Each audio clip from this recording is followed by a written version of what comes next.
Time is X minus 10, 9, 8, 7, 6, 5, 4, 3, 2, 1, 0.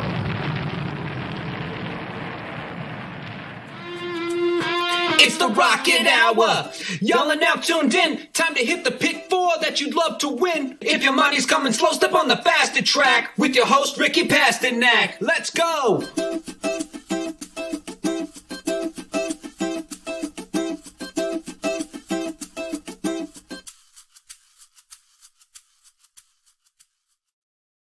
Good morning, everyone. Welcome back to another episode of the Rocket Hour. I'm in my usual location, but someone is not. Aaron, where are you? Usually you got a nice TV in the background. We got some light shining over your right shoulder. But where are you this morning? Yeah, I'm in the basement this morning. I've got relegated to the basement, so hopefully everybody can hear me. It's not too echoey. I'm in almost like an empty room here. So yeah, the wife has a meeting upstairs, so here I am. Yeah, no echo, which is good. I'm just used to, the natural light. Like for me, you could see the natural light. That's what I'm used to seeing. Yeah, we actually had a conversation on Monday, and I was like, this looks a little different than today. We have a lot going on. We're going to recap a little bit at Santa Anita, talking about Swiss Skydiver, and then we'll get into some races. I think there were about 5 stakes races at Oaklawn. And then at the end, maybe we'll talk a little college basketball. We got a chance to do that on Monday off air, just the two of us. Maybe we can go through a couple of teams to maybe keep an eye on, or maybe 1 or 2 seeds that we think are going to win it all. Quote, you can't use Gonzaga because that is my pick, but we'll try to spice things up a little bit. So let's get into it. We'll do the Close Shave Rocket Launch brought to you by Manscaped. You guys could use the code ROCKET20. Support for the Rocket Hour is brought to you by Manscaped, who is in the best in men's below waist grooming. Manscaped offers precision engineered tools for your family jewels. They obsess over their technology developments to provide you the best tools for your grooming experience. Manscaped is trusted by over 2 million men worldwide. We have an exclusive offer for listeners listening today, 20% off plus free shipping with the code ROCKET20 at manscaped.com. So make sure you guys check that out. Again, just kind of exiting the weekend, so maybe you got some time to get groomed up. You got some time to look your best. I try to come on here and look my best. I'm very particular about my hair, but that's me. Not everyone is that way, but make sure you check that out. Let's get into it. We'll start with Santa Anita because they only had 1 race, and then we'll kind of move over to Oaklawn. Aaron, I'll start with you. We kind of saw Swiss Skydiver, and I think Dr. Miranda was the one who previewed this one, and it was kind of Team Swiss versus Team Fade Swiss, or Team Not Using Swiss, or Team No Swiss Cheese, whatever the heck was going on Saturday. First of all, tell us what team you were on and what you thought of her performance. Yeah, so it was a lot of fun, this race, and how Dr. Miranda did that. I love the graphic. The only issue I guess I would have with it, for me there was no Team Swiss or no Swiss. I said, I'm not going to pick the Swiss on top, but you have to use her. Really, the only person that was no Swiss at all was Magic. So it was actually 5-on-1. But I did have it wrong as far as who was on top here. I thought she could be vulnerable going a mile first time off the layoff. She certainly wasn't. I mean, this was a great performance. And, she's now going to step up and take on Monomoy Girl, or at least try in the Apple Blossom. That's the plan. So what a race we're going to have right there in April, a Breeders' Cup rematch. So, this was just super impressive. I mean, she dominated this field. Didn't get out of first gear, it looked like to me either. So she was a serious horse last year, and she hasn't fallen off one bit, if not maybe even better. I mean, it was awesome. Yeah, no, it's a really good point. I guess I was on Team Swiss, but again, I don't think anybody else was really against Swiss, like you said, other than Magic, which I have nothing to add. Yeah, she was really, really dominant. I think that the point that I made last Friday, and I think it's hard to say if it was true or not. Maybe she just won on talent, but I think the long layoff actually helped her. In this situation because of the arduous 2020 that she had. She was one of the few runners that was just constantly moving all over. Obviously with COVID, hopefully we're kind of seeing obviously Delmar announced they're going to have fans, and we can maybe get into that at the end, and maybe some other tracks. Hopefully Saratoga's on the way as well. Mm-hmm. It's just one of those situations. Last year it was dead. At this time a year ago, we didn't know what tracks were going to be open. I think at this point 0 tracks were open. Like everything had completely shut down. But Swiss Skydiver really ran as many races as she could all around the country, and that was my thing. Just getting a chance to actually just kind of catch your breath, as we like to say, as people like to say, just catch your breath and kind of settle in there. And that's what she did, right? And I think all things considered, Swiss Skydiver was able to do that. And she won pretty easily. As time goes by, and I think Harvest Moon, the 2 Bafferts, I mean, I think they were I think as time go by, ran a B performance. I think Harvest Moon, I'll be honest, C minus at best. Golden Principle, I thought actually ran a B minus because I don't think Golden Principle is of this caliber, even at her best. Or anything else you want to add before we move to Oaklawn? No, not really. I think you said it right. And the layoff, like I said, it probably did help her. It's just, a lot of times when they come back, even if you lay them off for a while, and it really wasn't that long of a layoff when you think about it. But, even when they do that, sometimes that first race back's tough, but not for this superstar. I mean, she is a superstar. Yeah. And hopefully we see that rematch in Swiss and Monomoy Girl. Hopefully we get that in the Apple Blossom. Hopefully both horses are training well. But it does lead me to my point that I was talking about before. I hate when Kentucky Derby horses go against each other early because it kind of eliminates, like we saw Caddo River, it kind of eliminates him at this point. But with older horses, I'll see it over and over and over again, especially when they're at the top of this level. That's a conversation for another day. I know you feel differently. But in terms of the Apple Blossom, now we have something to look forward to again. So I'm completely with you. Let's move on to Oaklawn. They had a great card. It was absolutely fantastic. Kind of watching some college basketball of Oaklawn and mixing that up. That was really, really nice. We'll start with the first race. It was the Azeri Stakes Grade 2. This was pretty matched in terms of the odds. And it kind of was matched in terms of the performance. She Dares the Devil was able to hold on, but Latruska wasn't too far off, but She Dares the Devil was able to get the job done. Real quick, do you think the layoff helped She Dares the Devil as well? Yeah, I definitely do. And I tell you what, Oaklawn was a dream scenario for me. I mean, anybody that watches this show knows that win betting is where I really do the best. And man, did I have a really good day at Oaklawn. And a big part of it was this horse. And the reason why, I mean, you have to pick the winner, obviously. But the biggest thing was what the hell was happening with these odds for this horse to go off at this price. And a lot of people will go, well, she was 9-5. What are you talking about?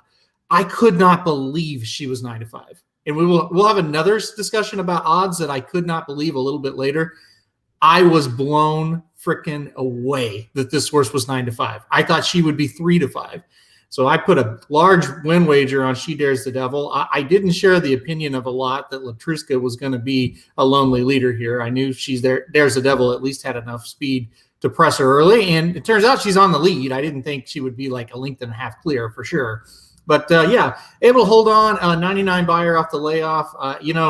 It's funny. Everybody's going nuts over Swiss Skydiver and how great she was, and then you get to this race and everybody goes, it was okay. 99 buyer off the layoff for a horse that's already defeated Swiss Skydiver in the biggest race of the year for that age group last year. I would not sleep on She Dares the Devil. I think this horse is going to be awfully good this year. Yeah, She Dares the Devil is interesting because I don't know at her best if she's good enough to beat Swiss Skydiver or Monomoy. But based on this race, I do think we have a third older horse, filly or mare, to talk about.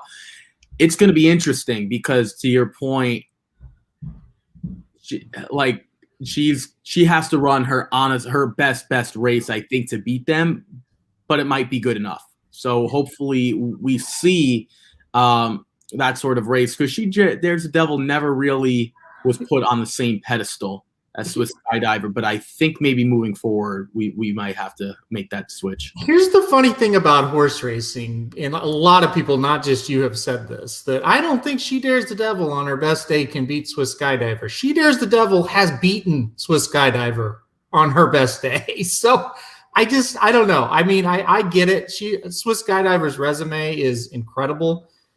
I just wouldn't sleep on She Dares the Devil. That's all I'm going to say. Yeah, no, that's fair. It's one of those. You know what this reminds me of? Kind of when Authentic first beat Tis the Law, and we're like, yeah, that was maybe a little fluky. Yeah. And then we kind of saw the year progress, so we're like, either Tis the Law is not as good as we thought, which is possible, or maybe Authentic's just really, really good.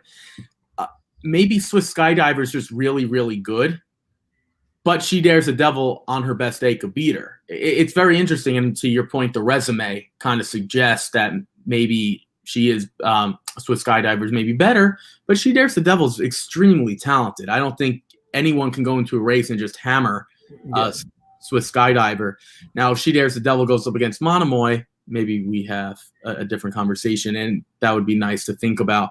Let's move on to the next stakes race here. There was a crazy long shot that we'll talk about a little bit. It was towards the end of the card. Let's get to the Essex Handicap real quick. Silver State, you were all over it. 6-5 was a little short. I'll be brutally honest. Yep. If you can give me these odds again, I wouldn't take Silver State, and I'll get into why. But how impressive was Silver State for you holding on at the end? Yeah, first of all, it was a little short. I'll admit I did bet this horse to win. I didn't bet as much as I thought I would because I didn't think this one would be 6-5. I thought we'd get a little bit better, but I did go ahead and bet it because I really liked Silver State. I liked him last year. The Derby Trail, he just wasn't ready for it, but man, he's came back really strong. You deserve a lot of credit for pointing out Rated R Superstar, who ran a fantastic race. If he doesn't run that kind of race, you would have thought 6-5 is a really good price on Silver State because he wins easy.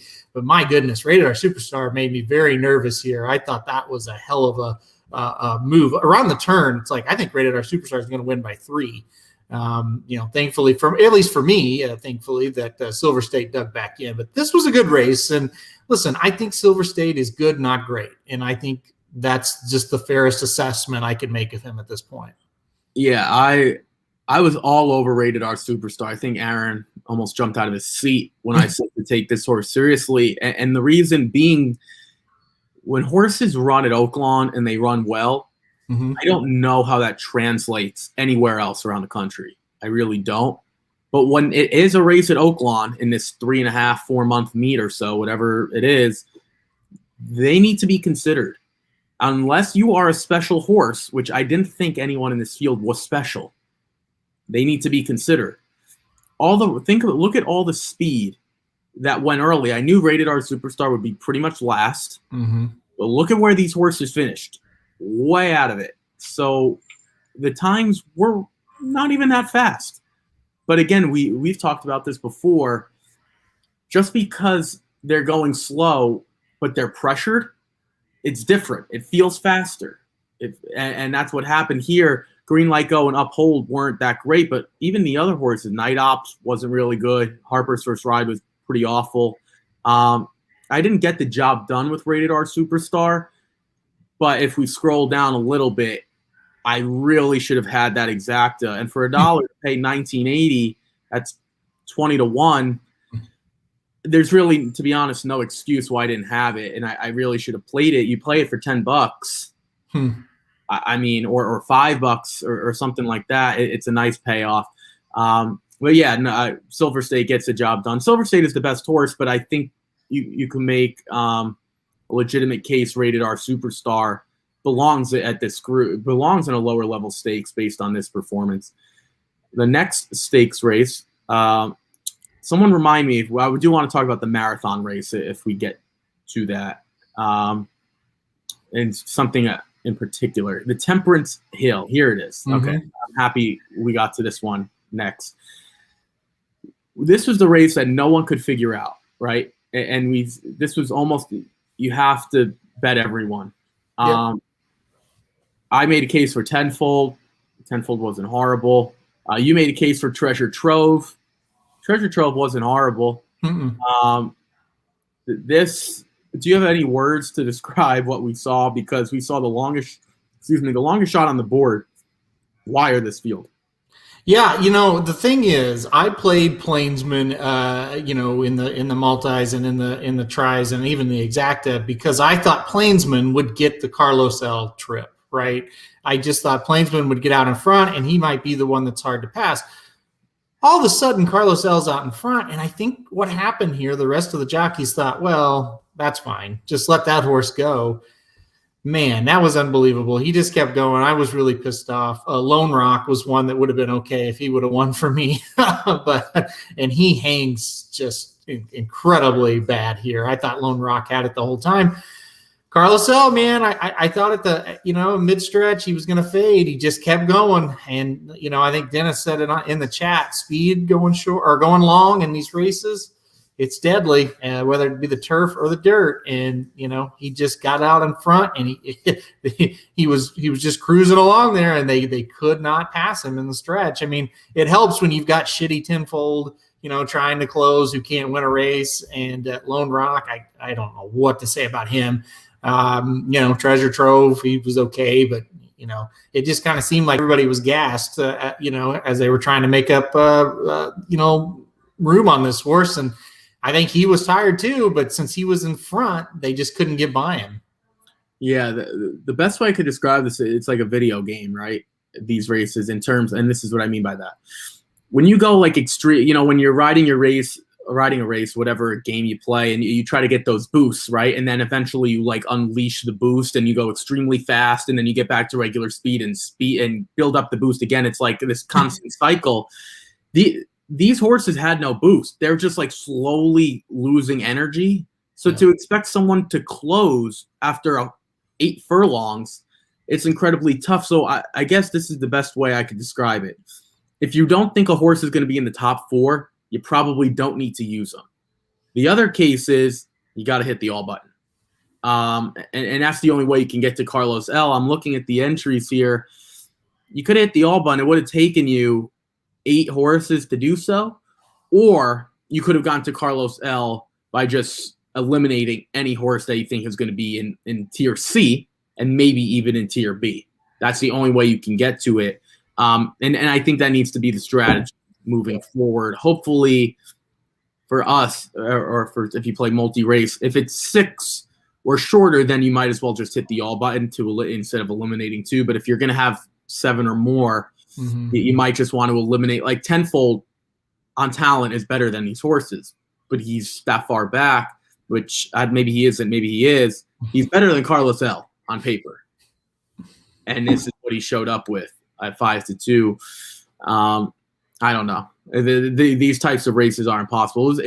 I'll be brutally honest. It was interesting to watch. Pretty disgusting when you see the results, considering nobody really had Carlos L. All right, the hot springs. We can eliminate every other horse except for CZ Rocket and Whitmore. I don't think anyone else really needs to be discussed. I'll go first real quick. I was all over CZ Rocket, and this was my logic, and I want you to push back or agree with or disagree with. I said on Whitmore's best day, which we saw in the sprint last year at Keeneland, when these two faced off the last time they raced, Whitmore ran a hell of a race. And I was looking, and I felt to myself, you know what? Based on his performances, it kind of looked like that was a bounce, like he's going to bounce. And I said, CZ Rocket is more like this, just kind of more steady Eddie. And Whitmore was like this and then went like that drastically in that race. And I was like, I don't know if Whitmore is going to be able to do that again. So I went with CZ Rocket on top. I'll be honest, I used both, but I did use CZ Rocket because I think CZ Rocket at this point is just a little bit more consistent. And again, when Whitmore runs his best, he can beat CZ Rocket. But 7 to 8 times out of 10, CZ Rocket's going to put in a better performance. What did you take away from that race? Do you agree with my sentiment for CZ Rocket and Whitmore? Do you disagree? Do you think Whitmore can get the better of him if they ran this race again a month from now? Yeah, I definitely think he can. But I definitely think I would somewhat agree with what you said. Yeah, I think the closer it got to post, the more I was like, I should have picked CZ Rocket here for two reasons. One, exactly what you said, and two, his price was just better. You know, when you have two horses that you think are the same, you really should take the better price. And that being said, I don't know that I would, and I know the numbers are going to tell you something different, but I don't know if I would call what happened on Saturday like a bad race or a bounce from Whitmore. I thought he ran a fantastic race. CZ Rocket was just a little better. And honestly, when it comes right down to it, I think two factors played into it. I think Whitmore being at Oaklawn and having that training interrupted, that was a little bit of an issue late. But I think the biggest issue, I think Ricardo moved a little early on Whitmore, and Florent Giroux just kind of sat back and then made the run after Whitmore had already made his. I think Whitmore just got a little tired towards the end, and CZ Rocket, like you said, that is a good way to describe him. Steady. He's very level, and he just ran his race and ran him down. I thought this was a fantastic race. Both these horses I thought ran well. I hope they match up. I do think Whitmore can turn the tables, but I also think CZ Rocket can beat him again. I think it's a 50-50 matchup, and I think next time it'll be a situation where I'm going to take the bigger price. But man, I'm telling you what, this I hope these horses stick around and run against each other a lot. This is a really good rivalry. They're really evenly matched, and I thought this was a fantastic race. Yeah, I'm just looking at some of the time form numbers. If we're going back to around this time last year, Whitmore was running really well and then did not run well in the Forgo, which is fine. I was over a sloppy track. We saw Win run pretty much in the grandstand to win. Then in Phoenix, with Diamond Oops. But he ran a 106 and a 113. CZ Rocket hasn't run anything less than a 113 since the claiming race back at Churchill Downs. So to your point, CZ Rocket's just a little bit more consistent. So again, Whitmore is much more up and down, and that's the thing you're gonna have to take. And you don't want up and down when you're betting a short favorite like this. And it was a sizable favorite. It wasn't, you could see 1.7 to 2.6. So if you guys are unaware, that's what 9-5 versus 5-2. So that's a decent size. If we're talking 2.6 to 2.4. All right. Well, at that point, whatever. I think a lot of people played into the Oaklawn thing as well, which when these horses are that good, they're going to overcome track bias, in my opinion, when we get to this level. For everyone else in that race, sorry, you're horrible. Let's get to the Rebel, the final race we're going to recap. Grade 2. I think a lot of people were back and forth between Concert Tour and Caddo River, and I'll even throw in Keep Me in Mind because I kind of like Keep Me in Mind as well. This was all you. You got the better price between Concert Tour and Caddo River. I'll throw it to you first. 1.7 to 1.2. Not a massive favorite, but a sizable favorite. And Concert Tour now has to be looked at in that Elite 3, right? With Life is Good. And the other, maybe even Mandaloon. I'm thinking of. There's one I'm thinking. Essential Quality. And Essential Quality, right? Who just ran at Oaklawn as well. So baiting me for a minute. Caddo River, I maybe not off the trail, but not one that we would highly consider. What were your initial thoughts? Maybe what you first saw when you first saw it on Saturday, and maybe as we're talking about it now. Well, and again, I mentioned this. Think about something that happened at Oaklawn on Saturday that's out of this. It flabbergasted me. The Kentucky Oaks winner, trained by Brad Cox in a 5-horse field, was not the favorite over a perennial Grade 3 winner. Okay, so that's what happened in the Azeri. I was shocked. I may have been more shocked by the odds of this race. This was the greatest gift of 2021 to have Concert Tour go off as the second choice in this race. This was an undefeated Bob Baffert horse who had an amazing workout on Sunday. All the clockers at Santa Anita said this horse is for real. Bob Baffert gets on Steve Bick and says Concert Tour is my second best horse behind Life is Good, who is in another category right now. This horse should have been even money. This was a crazy, crazy price. He just breaks from the gate and breaks Cattle River's heart. I mean, the Cattle River had no answer whatsoever. Concert Tour just dominates this race.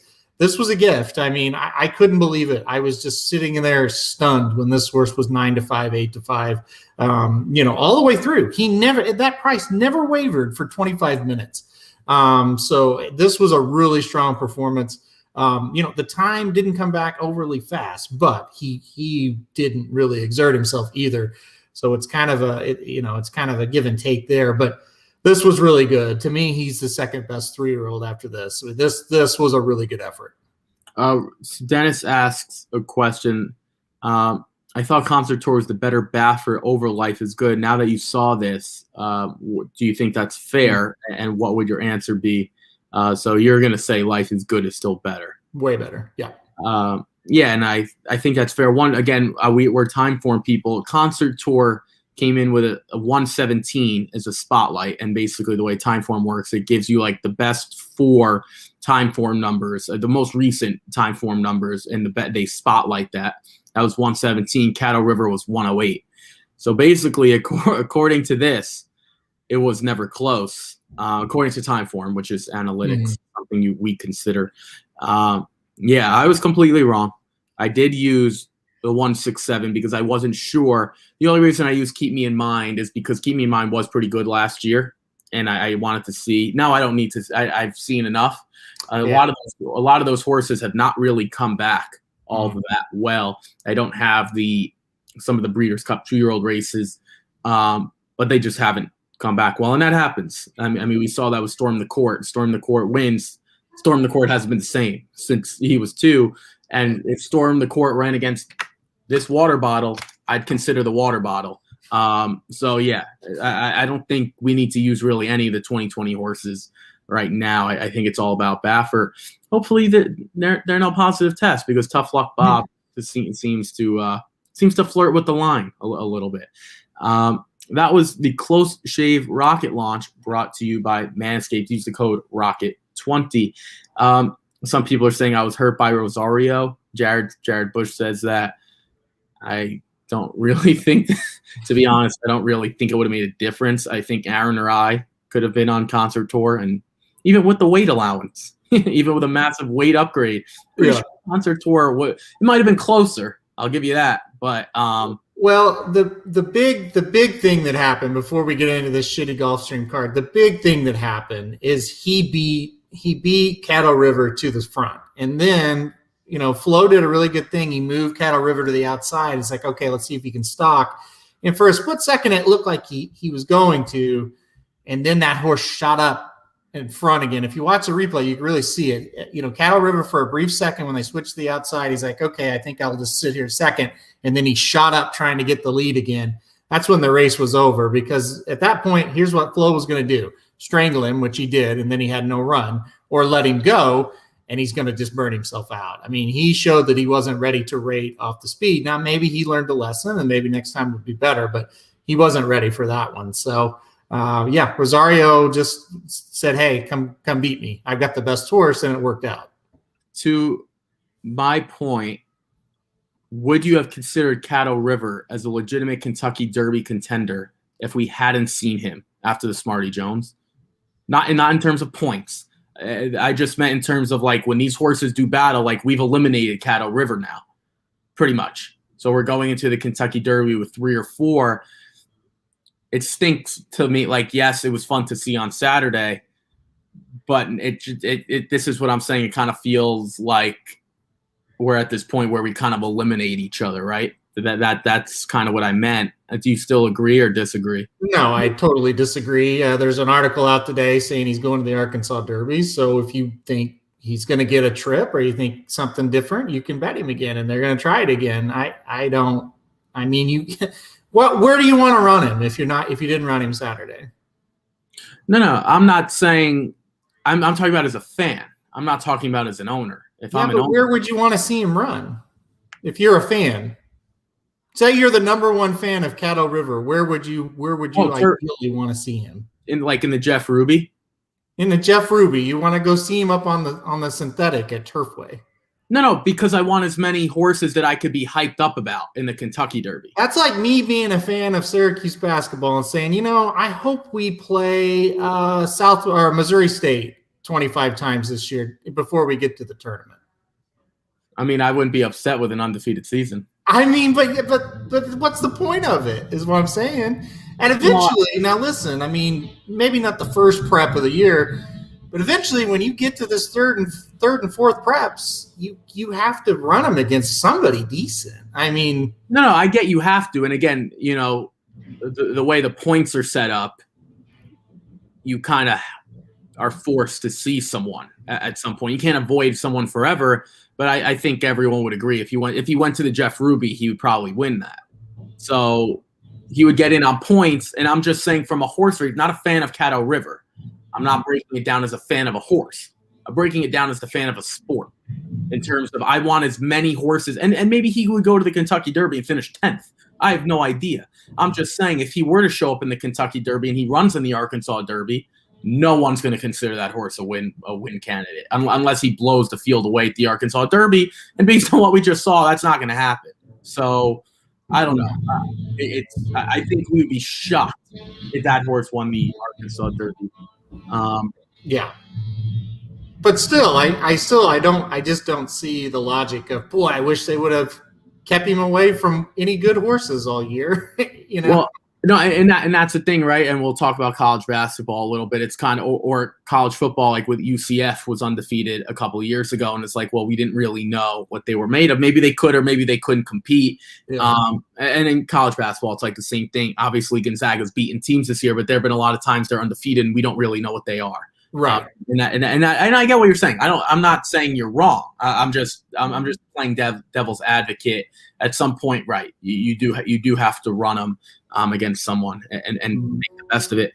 Let's move on to today's. What I'm gonna use Aaron's words. He said shitty Gulfstream card. That's not my words. Those are his words.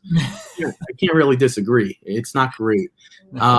We'll start with race 7, allowance optional, claiming $16,000 for Florida bred fillies and mares, 4-year-olds and upward, going 1 mile on the turf. We are scratched with the 3 and the 4, Blue Eyed Princess, and the 3, Daddy's Joy. Aaron, we're down to a field of 5. I know you have a ton of win bets. That's what you told me before. So where was your win bet here to take off with you? Listen, I don't have a strong opinion on any of the 4 sequences or the 4 races in this sequence today. So I did $5 to win on all 4 of my top choices because I just don't know what to make of this. I can't give you an exacta or a try and be confident. And I really can't be confident in the 4 races as far as a win. I mean, this is a disaster of a day, at least the last 4 races here at Gulfstream. So on top, I went with number 2, Real Doozy, and this will be where the $5 win wager goes today. Listen, this horse, first time off the claim for Peter Walder. I like that. Junior Alvarado gets aboard. Anybody that ever watches the shows knows I like that. It's a jump up in class on paper.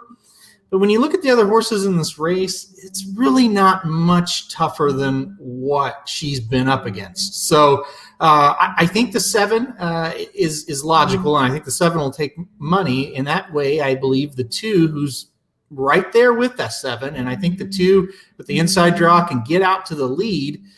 I think she might just be able to hold on. I don't think the price will be too bad, so I think this is a pretty good way to kick it off. I like the 2 here, Real Doozy on top. Yeah, I went with the 1, 2, 7 because Aaron's point, to play a trifecta between like the 1, 2, and 7, it's you might as well just go buy yourself a sandwich and call it a day. You can't do it.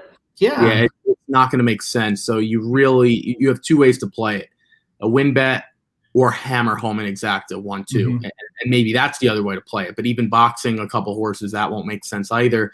I just want the 1, 2, 7 to get out of this race. I'm interested in the 1 Hera.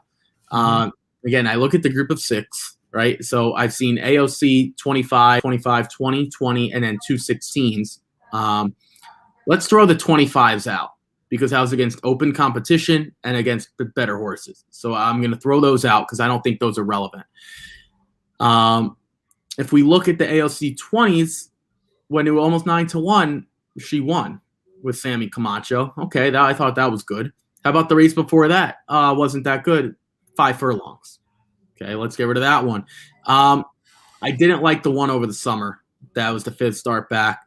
Was going this distance, going a mile, so a half a furlong. That was not good. But then the one back, she was 2 to, just short of 5 to 2, almost 2 to 1. It was a sprint, but she won at this level. So I'm making. Why did I go through all that? To make a case that when this horse gets bet, she kind of does make sense. And she runs well, and this is why I would have loved to see the 3 Daddy's Joy stay in, because that might have changed your wager maybe. Mm-hmm. But I think we could have gotten real value on the 1, and now we're not, and that's a little disappointing.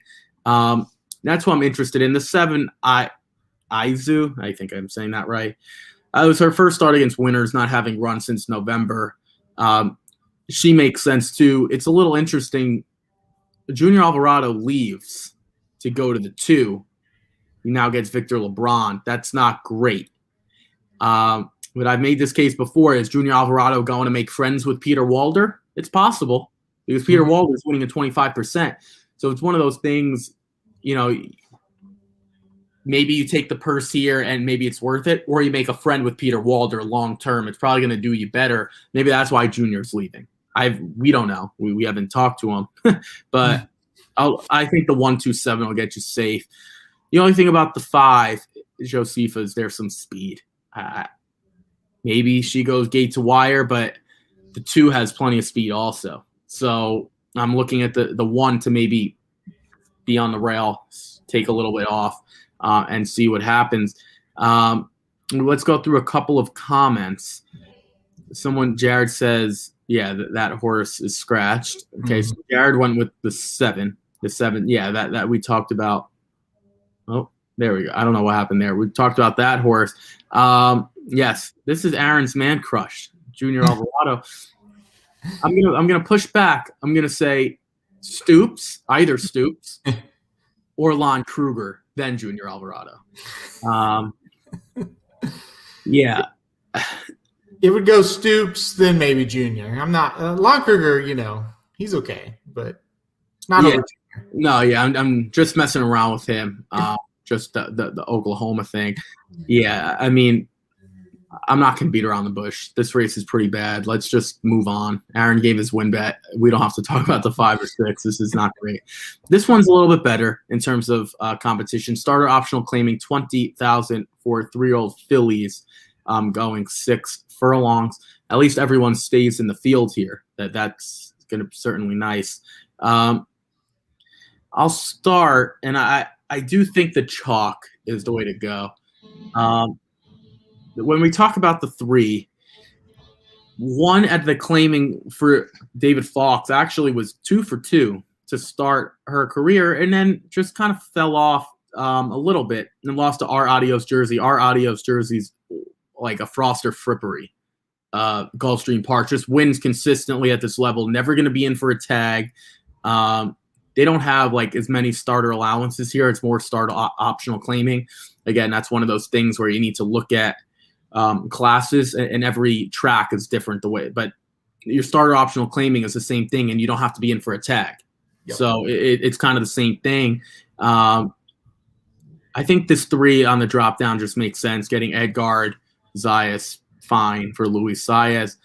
And she lost to the 5, Foolish Heart. I mean, it's interesting with Foolish Heart. Look at her odds. I don't know. Those races must have come up much tougher. I didn't see any of the replays, but 11-1, 12-1, almost 14-1. In her races where she was properly placed, she ran well, and I think that's what's going to happen here. I think 3-5 is the way to go. Who is your win wager?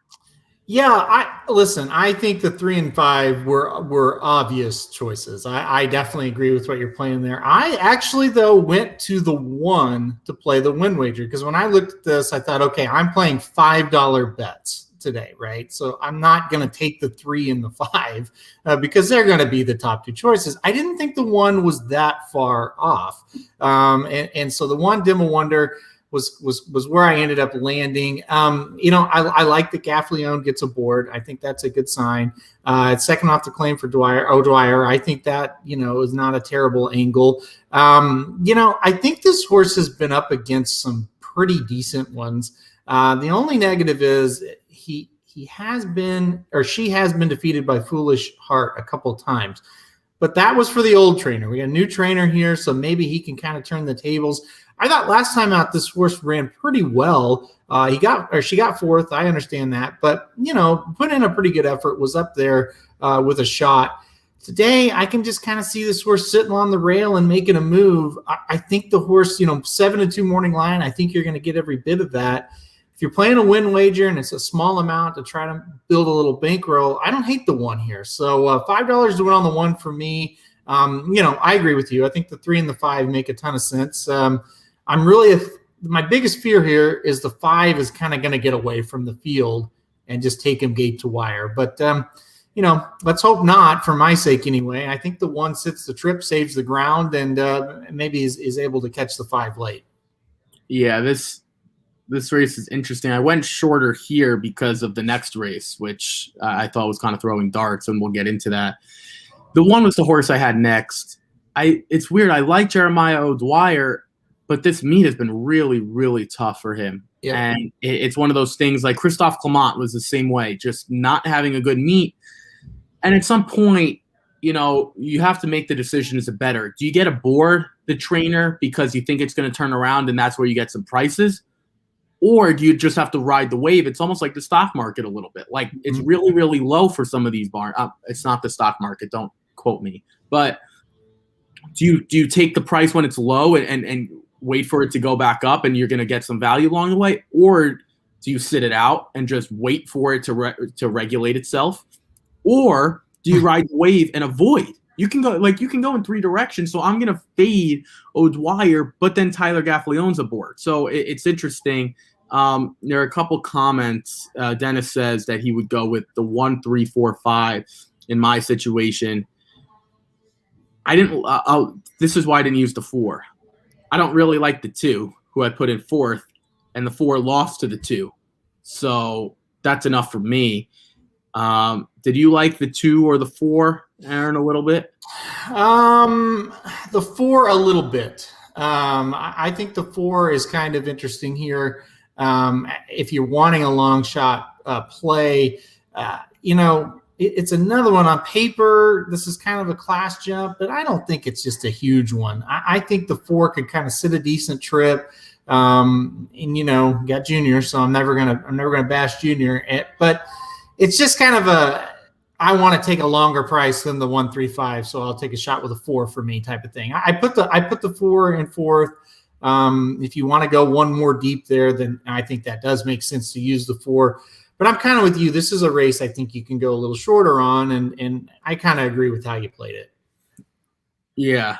I personally don't think that I need to go much deeper than that because we're going to get to the 9th race, and we talked about a similar marathon in the Temperance Hill.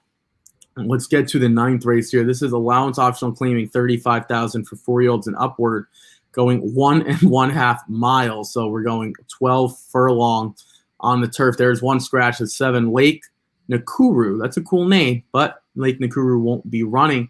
All right, Aaron, I'll start with you first. You have a win wager. So you walk me through this. I don't know. I have no idea why. You only have one horse. Thought this would have been a good try bet, but kind of walk me through why you took a win wager and why you didn't use a couple in here. Well, I had a try set up, and I deleted it because I thought the likelihood of hitting the trifecta in this race is low. It's very low. I think it's a waste of – I mean, it's not a waste to try because the payout's going to be good if you can hit it. But you look at these marathons, they're very hard to predict. We've said that for a while. And then you look, okay, now I have to predict 3 horses that are going to come in here. Probably not going to happen. So I realistically looked at it from the standpoint of I'll just invest $5 in this because I don't have a strong opinion on it again. So I went $5 to win on the 1 Pillar Mountain. I think this horse, last time out was off a layoff and they tried 1.5 miles. I'm no horse trainer, but I think that'd be a pretty tough task to go 1.5 miles off of a layoff. Now we're back at the 1.5 miles, second off the layoff. I think this horse is going to run a heck of a lot better. He wasn't horrible last time out. He only got beat by 5 3/4, and he faced some nice horses, some horses that I think would be favored in here today. So I think he gets better. I think he can turn the tables here and run a lot better race. You look at the back class, if the horse can get back to anything like he was, in 2019, he's going to win this one. So I'm just hoping for a big improvement out of the one. That's who I put on top. I'll talk about a couple other ones as well, because I realize a trifecta might be where you want to go. I thought Pletcher with the number 6 Cowtown was also a horse that's interesting here. I think stretch out and distance is going to be fine for this horse. This horse has ran a 2-mile distance before over this track and finished third. So I thought he made a lot of sense. I also think the 5 focus group last time out, he was in the same race as Pillar Mountain, just beating by half of a length. But, I think this is a horse that has a lot of, class and experience going this distance as well. So you kind of have to look for those that have kind of proven they can do it. And that's where I went with a lot. They're my top 3, all 3. They just seem like they're proven that they can go long. But anyway, number 1, Pillar Mountain, $5 to win. I think that horse is going to show up and run a lot better race today. Yeah, I used a bunch. You talked about the 6 Cowtown, who I didn't use, and I'll get into why. I'll go through a couple. I'll go through the other ones I used. Counter Offer, going to be coming from way out of it, but does have a race at this distance. It's weird. I don't know if this makes any sense. I don't want horses that are going to be like you want tier A for speed. Mm-hmm. I don't really want anyone in tier B. I don't think that makes sense. I actually think tier C is where you want horses, want A and C in this spot, and this is why. Because horses that might want to push for the lead that haven't gone this far obviously could collapse, but chances are the horses that are closing will still have some forward momentum. It's weird. Tier B, it's like, are they sitting off the pace? Are they trying to be tactical? I can never figure those horses out, so I used a bunch. I think this actually makes sense for the 2 Counter Offer. I do like Mark Hennig here. Mark Hennig, if you don't know him, he's really in New York. That's really where he stays, but he does have a few down here, and he's done okay. He's finishing the money in 7 out of 18 coming into this day. Junior Alvarado, we know what Aaron thinks. I kind of like this horse, and I don't think this is a big step up from the regular claiming 35 to the allowance optional 35. How about the 4, Basha, another horse that can run this distance? Another one that's going to be coming way out of it. But look at some of the odds that Basha's. I mean, these are jumping off the screen: 77 to 1, almost 70 to 1, 10 to 1, 61 to 1. And he's kind of done decently. So why not this horse? Like, I know it sounds crazy, but why not some of these horses? I didn't talk about the 3. I think the 3 is horrible. The 5 focus group, you mentioned a little bit. Makes sense. Tyler Gaffalione will pick up the mount again. Has a 2-mile race. Ran 1.5 miles last time out. This is the same race as the last time out. Guarantee you come April, middle of April, you'll probably see this race again. Yep. It's because you won't get many horses to fill these types of spots. So they kind of have to run against each other. The 6 Cowtown, I guess makes sense, but I didn't want to use. I figured I can get a couple prices somewhere else, and I think the Todd Pletcher point is going to drag this horse down. That's the main reason. Odds-wise, we're kind of getting to a point where we're not running on talent.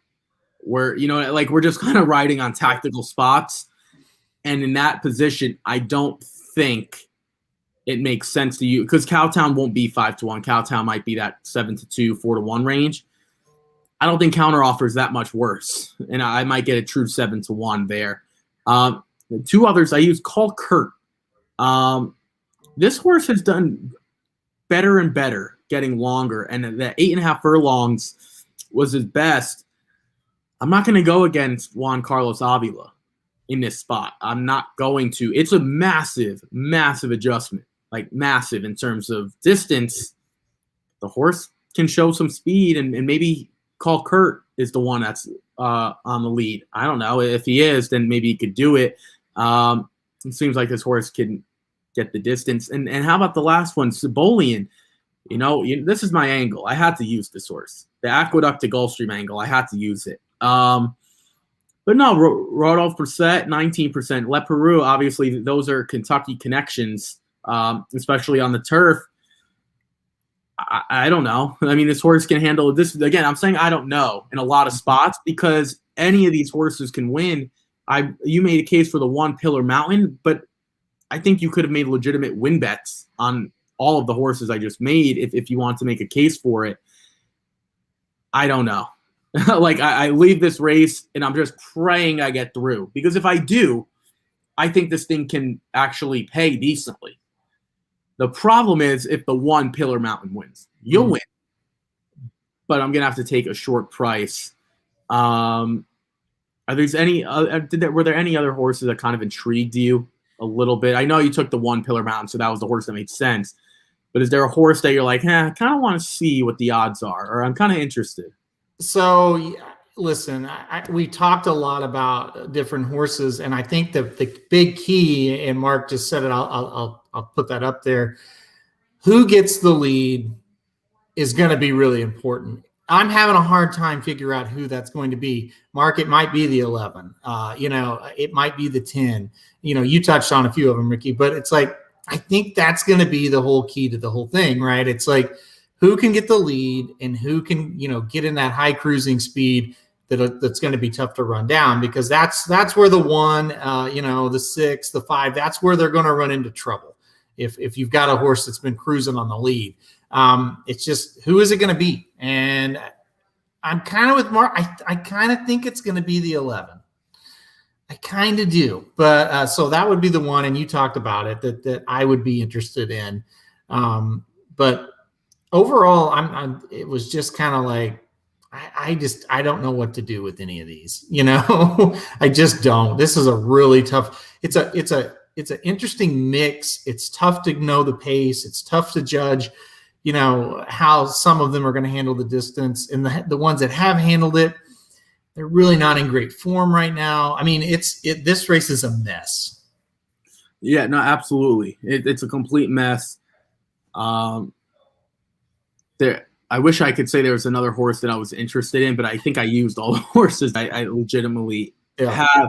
Other than the 6, Cowtown, I'd be really upset with, because I just think the horse is going to get bet down. And who wants a 5-2 favorite in this race? Any horse that's the favorite, I'll go away from. Like, I think that's how competitive this race is.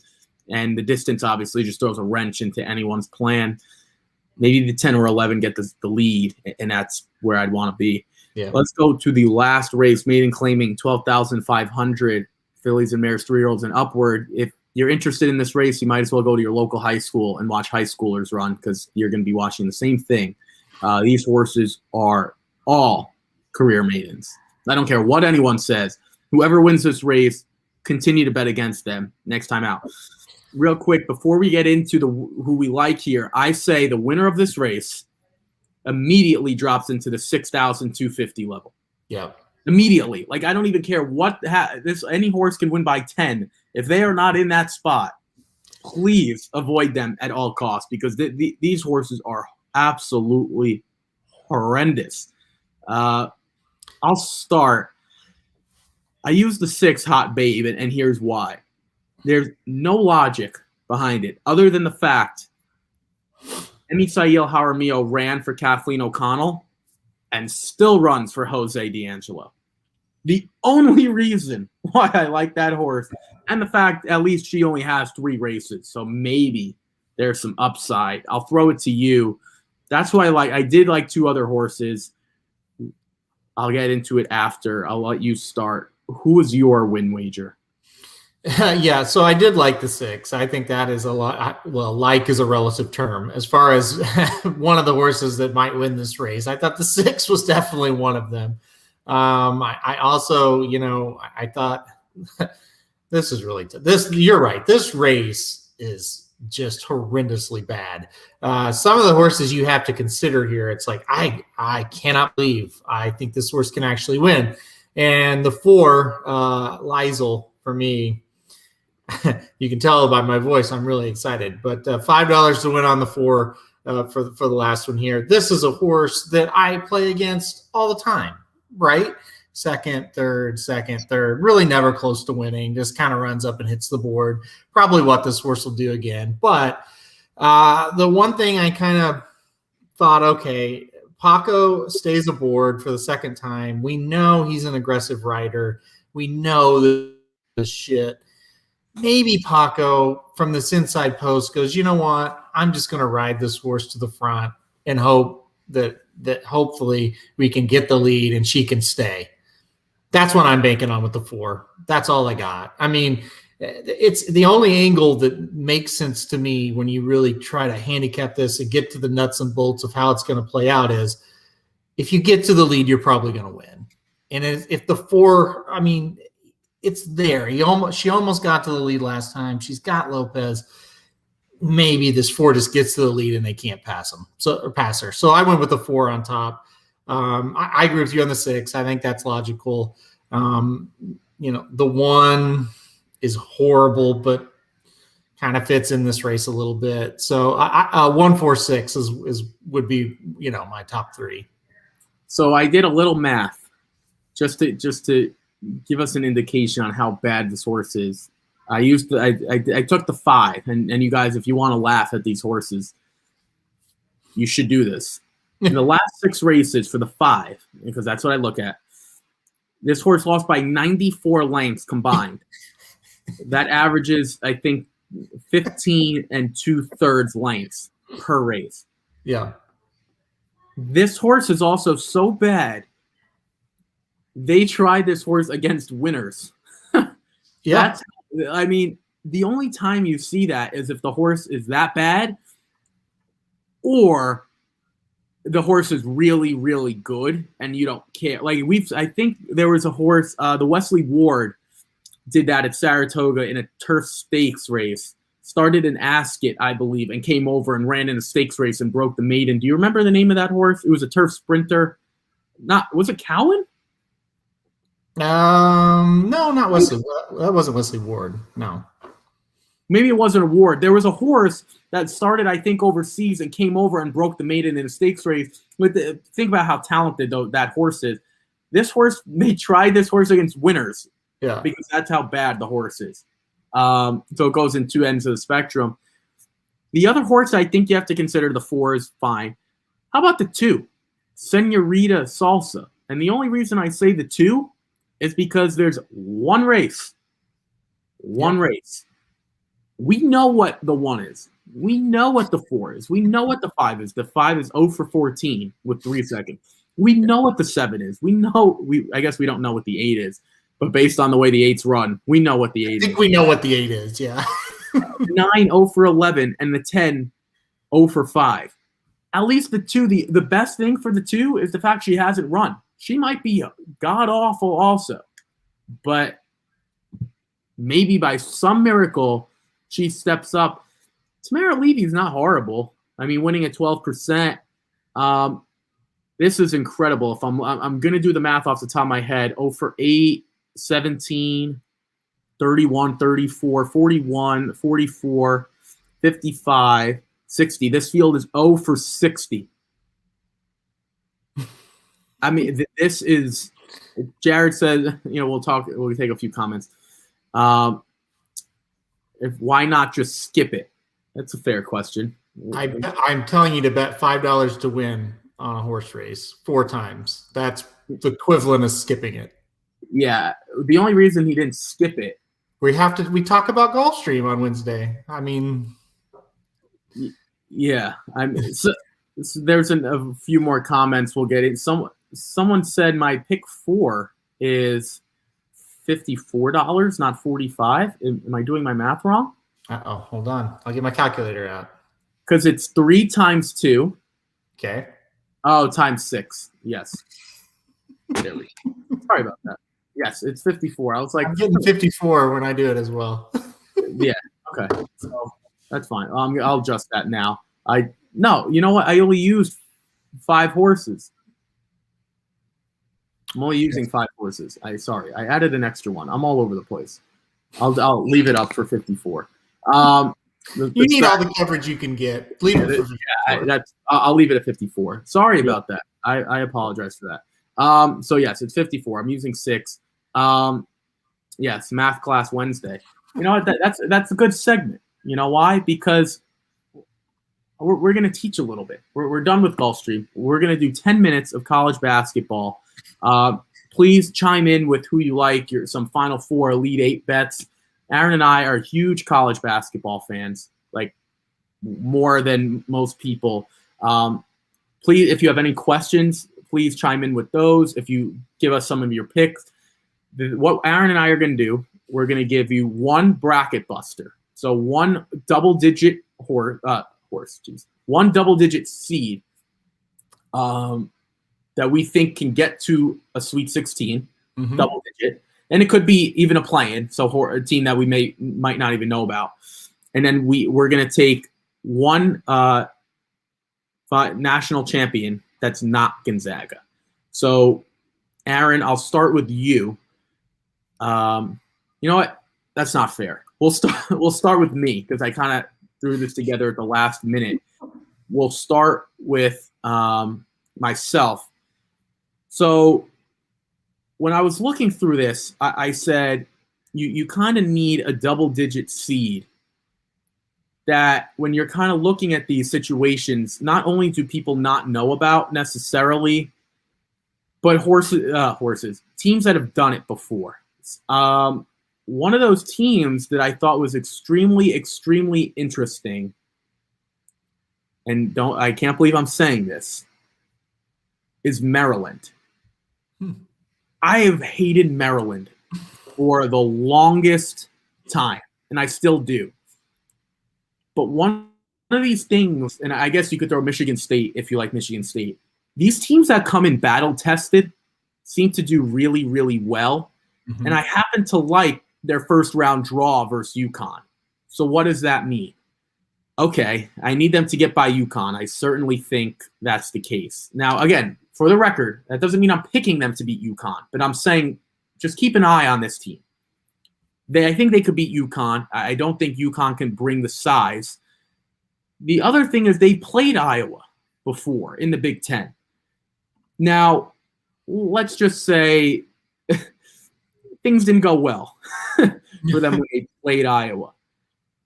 But in these tournaments, it comes down to defense. You know this just as well. I see a team like Iowa potentially struggling because they can't guard anyone. It's possible Maryland can't hang with them offensively, but that's a team that I think I would consider double-digit to get to the Sweet 16, nothing more. Do you have a double-digit seed that you want to keep an eye on, or a team that maybe you're advancing to the Sweet 16 itself? So for double-digit, I think Winthrop. I really like Winthrop to at least win their first game, if not their second game. They draw Villanova. I think Winthrop's lost one game, and I know they haven't really played anybody, but still, they've lost to 23-1 is pretty damn good, right? I think Winthrop beats Villanova. We'll see past that, but that's another team, perennial tournament team. I mean, I should say that Nova having injury problems. That's a big deal as well, and I think Winthrop catches them at the right time, obviously because of that. And I think they're pretty good anyway, and who knows? They may even win twice, but I think they're going to win that first-round game. Yeah, to your point, they have Villanova. Villanova has been decimated by injuries. Yeah. They don't have Colin Gillespie, who is their point guard. They're actually, I think the kid's name is maybe Chris Arcidiacono. It's the younger brother of Ryan Arcidiacono, who won a national championship, and with Chris Jenkins when he hit that shot, and you could kind of vaguely remember for the championship. That's the call for the championship, and Chris Jenkins knocks that one down from about 30 feet. So Arcidiacono, the younger brother, will be playing that. That's a good spot. I really do like them against Villanova as well. Villanova is one of those teams where it's like you don't want to go against Jay Wright, but this is a spot to do it. So let's get to a couple of these comments here. That we actually have a lot of good ones. Real quick, will you guys be doing Keeneland? Yes. Very simple. Yeah. Yes, we'll be doing Keeneland. Oh, yeah. Not only will we be covering it on the website, we will come on live and do it as well. Oh, yeah. Jared says he's taking Syracuse over San Diego State. Look, folks, every time, the last time Syracuse was in the tournament, I told everyone to fade them when they play Baylor. You know who that Baylor team is? This team that's a 1 seed now. This San Diego State team is not a 6 seed. I don't know why they are. They've won 14 in a row. They're 23-4. I sent Aaron a player as soon as it came out, and I said, watch this kid, Jordan Shackle. And the reason I say that, your host, Andy Katz. Okay, Andy. I'm making fun of Andy Katz. First of all, he has a gripe with Syracuse fans because he always has us out. Mm-hmm. He didn't do it this year. The other thing is he named 2 players wrong in his preview. If you download the March Madness app, it's a great app. It's the most up-to-date. I've noticed if you download the league's apps, they're always the fastest. So if you're an NBA fan, download the NBA app. If you're a baseball fan, download the MLB app, so on and so forth. He did a March Madness preview, and he said Quincy Guerra. Okay, that's long. And Jordan Shackle as Jordan Shackle. So he mentioned 2 players. They were wrong. Andy, people are listening to you. You might want to get the pronunciations right. San Diego State's a really bad matchup for Syracuse. They're tough. They're physical. And they probably have the best 3-point shooter in the country. If they were just line them up and have a 3-point shooting contest, take a look at Jordan Shackle's numbers. I think he's up to 47%. Aaron couldn't believe it. My buddy from The Athletic, who I speak with, he's like, this is the most pure shot, just pure form I've ever seen. Wow. I expect him to have between 4 and 5 threes. Someone says Liberty. Yeah, I think Liberty is one of those. They're like Butler every year. Well, maybe not this, not anymore. But or Gonzaga used to be. Like everyone was looking at a Liberty. I think that makes sense. We're not going to do Final Four yet. Jared says, I thought we were going to confer on brackets. Yeah, you can come on here at any time. Give us, again, your Elite 8. If you get 7 out of 8 Elite 8 and your Final 4 right, you can come on the show and you could host it. You can do whatever you want. Reach out. You can find me anywhere. Ricky at racingdudes.com. Send me whatever you want. You can send it to contact@racingdudes.com. Send it anywhere. You can type it in the comments right now even. Right. You can type it in the comments. Yeah. Mm-hmm. Jared also says Colgate. That's interesting. Do they have a chance against Arkansas? Colgate is really hard to handicap because they've only played, teams in that conference. I don't know. I've never watched Colgate play one game this year, so I can't sit here and intelligently tell. I've seen Arkansas play a ton of games. They're very good. They're a very good team. I think Colgate. I think Arkansas will win that one. I think the next game for Arkansas is going to be a challenge, whether that be Texas Tech or Utah State, because I think both of those are tough. But no, I think Arkansas will beat Colgate in the first round. Yeah, I know. The thing with Colgate, they score like a lot. Colgate's averaging, I think, just a tad over 86 a game. Arkansas is a tad over 82. But you're scoring 82 against SEC teams versus 86 against, I believe, the Patriot League. So that's not exactly the same. Get your popcorn ready. It's going to be a tennis match. You'll be like this, up and down the entire game. We're not going to see like a Texas Tech Oklahoma game or a Syracuse Virginia game, like up and down the entire time. If you liked NBA basketball, this was the closest thing to it because they'll be scoring. The upsets come when you could play in the half court. Colgate wants to get up and down. I don't know how they're going to deal with that athleticism of Arkansas. And I'll be brutally honest, Arkansas could be a Final Four team. I am very high on them. So we'll see. Dennis says Ohio maybe. Let's dive into that one a little bit. Ohio is interesting. I don't know a ton about them. I will have to do some research. But what I do know is Virginia comes into this one very, very worrisome because of their COVID issues. I think they're arriving on Friday. They're going to have to pass all these tests. No one knows what's going to happen in terms of who's going to be playing, who's not going to be playing. I don't really know what to make of them. I think it's an upset if they don't have anyone. Aaron, what do you think of the Ohio Virginia matchup? I think Virginia is going to win that one. I did look at Ohio a little bit. I've actually watched a game or two of them, believe it or not. Listen. I think Virginia is a pretty darn good team if they have their players. I think that's what it's going to come down to. So, wait till we know exactly who's in and out for Virginia, and we'll see. But I think if they're healthy or close to healthy or available, I guess is the right word, I think Virginia is just a little too good. I thought they were a team that might be able, to get to an Elite Eight type. I know, again, COVID's going to make a big difference in that statement. I can't really say right now for sure, but I thought they were good enough to beat Ohio. I don't think Ohio's got the horses quite to match up with Virginia if they're healthy. Yeah, so I'm reading here from John Rothstein. Dan Gavitt, who's one of the big boys at the NCAA, told reporters that Virginia is going to arrive in Indy on Friday. They will have to test immediately as soon as they get there and have 3 different tests before they can play Ohio.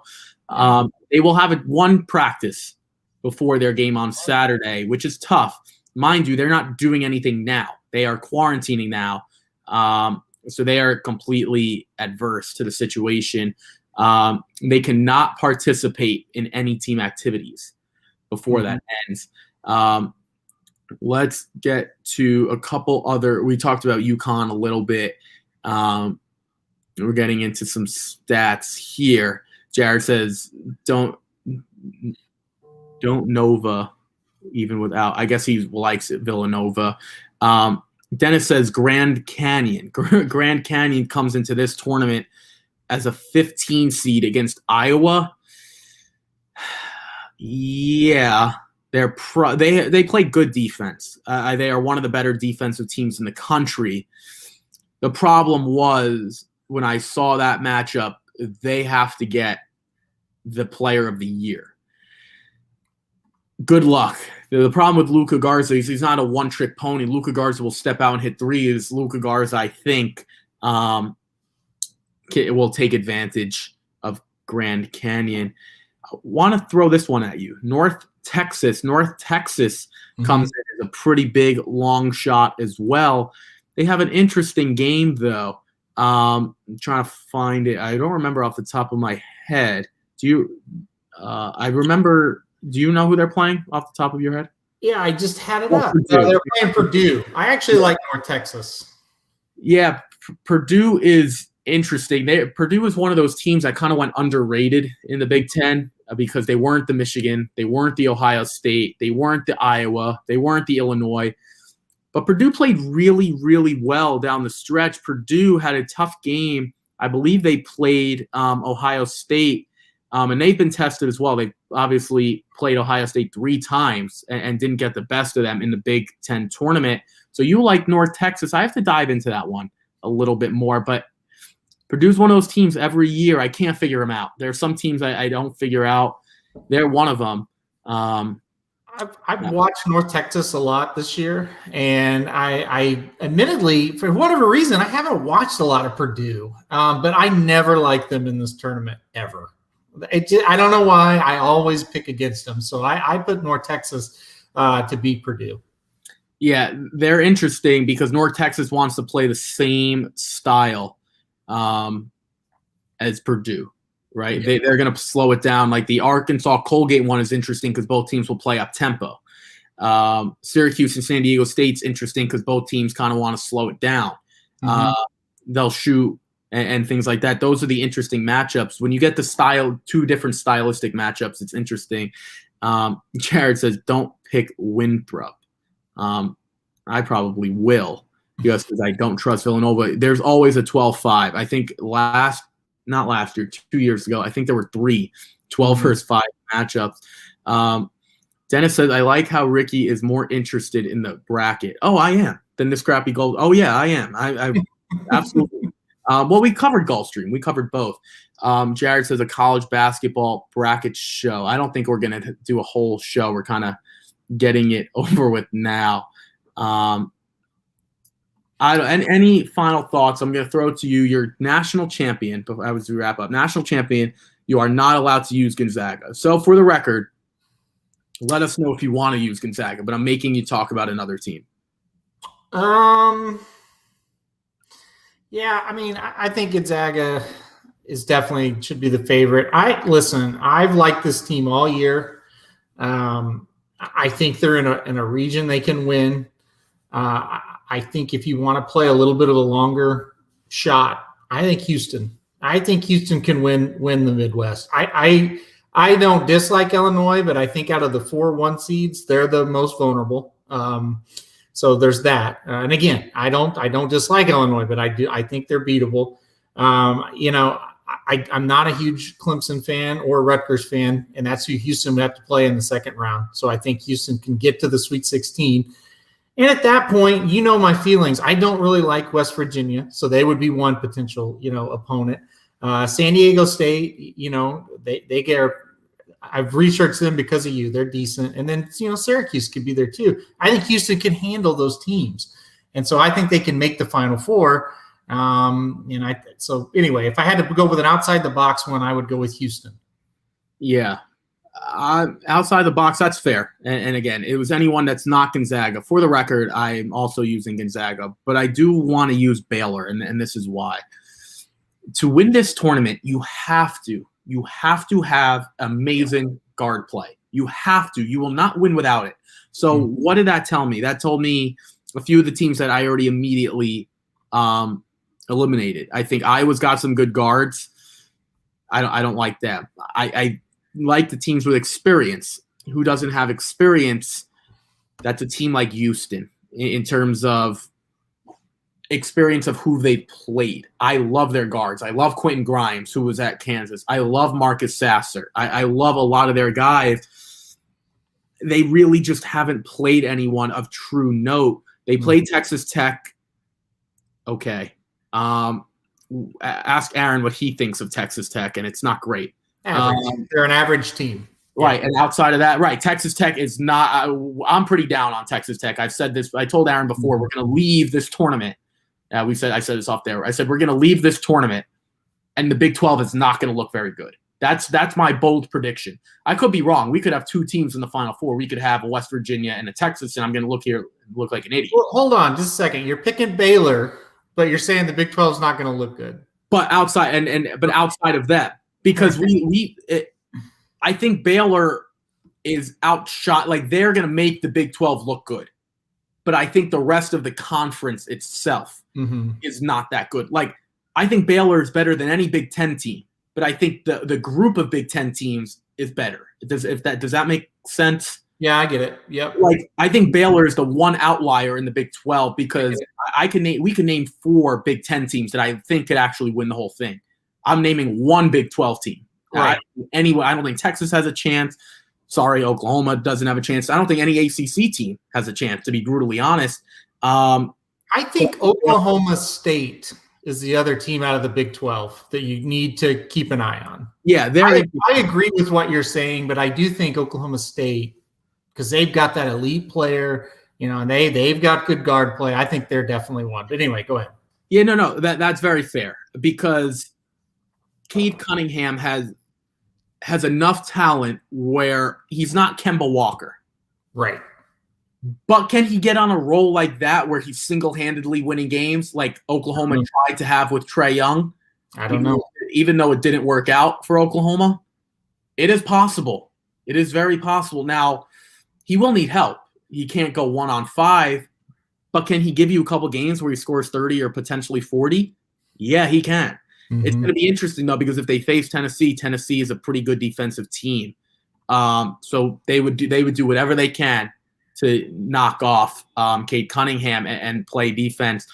We're gonna stop here because we can go we can go through this. You could go all day. You could go all day on this. I definitely can go all day. This is we are going at 10:30 tomorrow and Friday because I don't plan on doing any work on Friday. I'll get everything I have to done Saturday morning or very, very, very late on Friday night. So we will be on at 10:30 tomorrow. Again, thank you guys for your comments. Maybe we'll do a little bit of college basketball. Maybe we won't do it tomorrow. Maybe a little bit on Friday just to kind of wrap things up. I think the first game is Thursday. We have first four games. Usually the schedule's a little weird, right? Usually it's Tuesday, Wednesday, 2 games a night, and then Thursday and Friday. They pushed it back with COVID. I want to make something very clear. You're losing to Liberty. I am sorry, Aaron. Oklahoma State is out. I am not an Oklahoma State fan.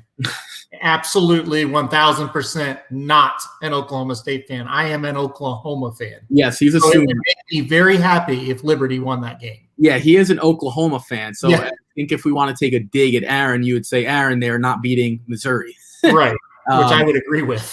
Yeah, right. Those are 2 teams. We talked about Syracuse. Though Oklahoma and Missouri are 2 old teams, not old in terms of rivals. They played each other before. They kind of know what they are. I don't know. It's It's a toss-up game. Yeah, it is. I think you can make a case for both. This is my forte. Hey, Jared, the only thing we can go off of was the NC State game against Syracuse. Yeah. Well, let's just say one team's in the tournament, one team's not. Sorry you won't beat Gonzaga. Dude, you don't have to say sorry. I'm not an idiot. Yeah, I don't think we're going to beat Missouri. I think Gonzaga I'll go on the record now saying Gonzaga is probably one of the most talented teams I've ever seen. Like, in a long time, I would say they're similar to like that Kentucky team with all those freshmen. Teams that have won recently, I think they're better than the Villanova team that won. I think outside of like that UConn team that went on the run, both UConn teams, I think they're better than that. This Gonzaga team has a top 5 pick and Corey Kispert, who will be a 3-point shooter in the NBA. And Drew Timme, who's decent as well. I mean, they're loaded. I think if Gonzaga doesn't win now, they won't win. I agree with that. This is now or never. This is their best chance. And mind you, they've made it to a national championship. They had Demontis Sabonis. They had Zach Collins. They had Shimon Karnowski when they played North Carolina, and they almost won. It was an incredible game. Oakland tomorrow? No. We are going to do Gulfstream tomorrow. Come on. You want to do it? You want to do Oakland? No, Oakland Friday. Oakland Friday. Okay, Oakland on Friday. We will be doing Gulfstream at 10:30 tomorrow. Thank you guys for your comments. Everyone, if you want to get your your Elite 8 picks to us, please do so. We will talk on it a little bit Friday. We will not be doing any college basketball tomorrow. Tomorrow will be a little short. It'll just be Gulfstream on Thursday, and if we hit, we will recap today as well. We have a lot to get to because I haven't taken a look at Fairgrounds, but they have a massive 14 race card on Saturday that I'll start diving into maybe tonight.